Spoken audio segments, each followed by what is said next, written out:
தேர்வில் தோல்வியடைந்த மற்றும் மதிப்பெண் குறைந்த மாணவர்கள் மனம் தளர வேண்டாம் என்று IAS அதிகாரி சகாயம் அறிவுரை கூறியிருக்கிறார். தேர்வு மதிப்பெண் என்பது மாணவர்களின் திறனுக்கான அங்கீகாரம் அல்ல என்றும் திறமையை வெளிப்படுத்தவும் நிரூபிக்கவும் பல்வேறு வாய்ப்புகள் அவர்களுக்கு இருப்பதாகவும் அவர் கூறியிருக்கிறார்.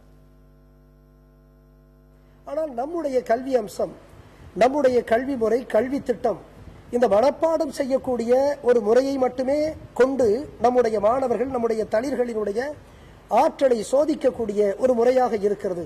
எனவே இத்தகைய கல்வி முறையின் மீது ஏகப்பட்ட விமர்சனங்கள் உண்டு.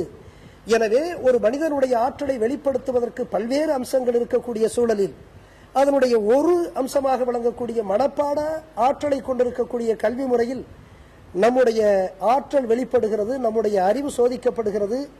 அதிலே யாராவது தேர்ச்சி குறைவாக பெற்றுவிட்டால், தோல்வி பெற்றுவிட்டால் நாம் ஆற்றல் இல்லாதவர்கள், அறிவு இல்லாதவர்கள் என்ற முடிவுக்கு எந்த மாணவர்களும் வந்துவிடக்கூடாது. எனவே ஆற்றலை சோதிக்கக்கூடிய ஒரு அம்சமாகத்தான் இந்த மனப்பாட கல்வி இருக்கிறது என்பதை நம்முடைய இளம் தளிர்கள், மாணவர்கள் புரிந்து கொள்ள வேண்டும். எண்ணற்ற மனித ஆற்றல்கள் இன்னும் பல்வேறு நிலைகளிலே வெளிப்பட இருக்கின்றன. அவைகளை மிகச்சரியாக இவர்கள் வெளிப்படுத்துவார்களேயானால் நிச்சயமாக வாழ்க்கையில் வெற்றி கொள்ள முடியும்.